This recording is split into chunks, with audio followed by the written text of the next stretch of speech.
La parole est à Madame Esther Benbassa, chers collègues, pour 2 minutes. Madame la présidente, monsieur le ministre, mes chers collègues, 265 000. Il s'agit là du nombre de personnes s'estimant victimes d'abus sexuels en France en 2017. Plus que des faits divers, c'est un véritable phénomène de masse que révèle ce chiffre. Dès l'enfance, ce sont des vies qui sont brisées. Dès lors, quelle est la réponse du gouvernement à cette pandémie ? Quelle est la réponse que l'exécutif souhaite donner à ces enfants souffrant de traumatismes durables ?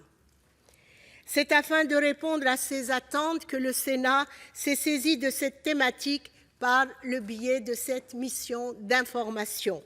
Par nos travaux, nous avons notamment constaté l'absence de moyens mis en place afin d'aider les victimes à surmonter leur psychotraumatisme. Manque de formation pour les praticiens médicaux, manque d'infrastructures spécialisées aux besoins psychiatriques et infantiles, prise en charge des frais médicaux incomplète. Le chemin est encore long pour que nous donnions aux victimes le suivi qu'elles méritent. Mes questions sont donc les suivantes. Dans un contexte où la psychiatrie des mineurs est sinistrée, quels moyens seront mis en place afin de mettre fin à ces déserts médicaux ? Ensuite, prévoyez-vous la prise en charge intégrale des frais médicaux d'accompagnement psychologique ? Je vous remercie. Merci. La parole est à Monsieur le ministre. Merci beaucoup, Madame la présidente, Madame la sénatrice. Merci pour votre question un peu en 2 temps.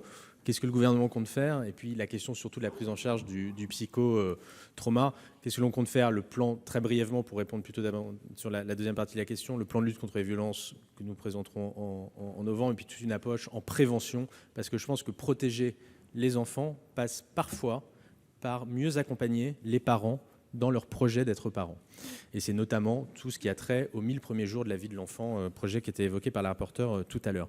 S'agissant de la prise en charge du psychotrauma, vous avez raison, je ne fais pas un seul déplacement, je ne rencontre pas un seul acteur qui me parle des problèmes que rencontre la pédopsychiatrie dans notre pays. La ministre Agnès Buzyn en a conscience, elle a annoncé dès l'année dernière un plan d'investissement de 100 millions d'euros pour la psychiatrie en général, qui concernera pour partie la pédopsychiatrie.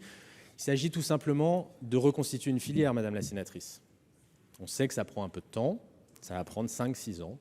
Nous avons créé l'année dernière 10 postes de chefs de clinique.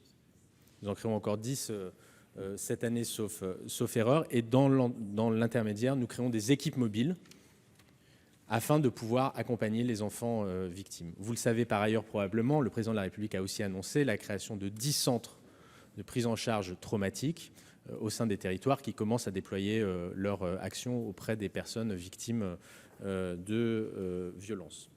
Voilà, c'est l'ensemble de ces mesures que nous sommes en train de mettre en place. Quant à la question, pardon, j'allais l'oublier, j'y venais.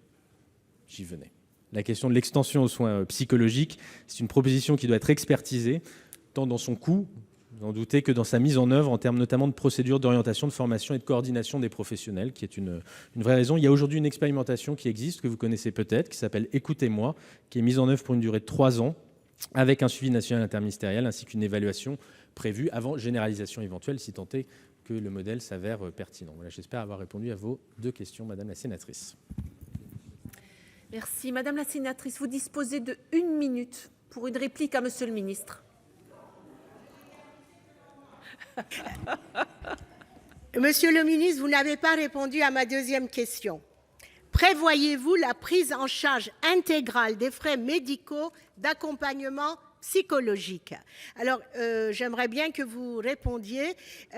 Soyez sûr que notre groupe sera particulièrement vigilant quant aux moyens alloués à ces domaines au moment du projet de loi de finances de la sécurité sociale. J'attends votre réponse à ma 2e question. Merci.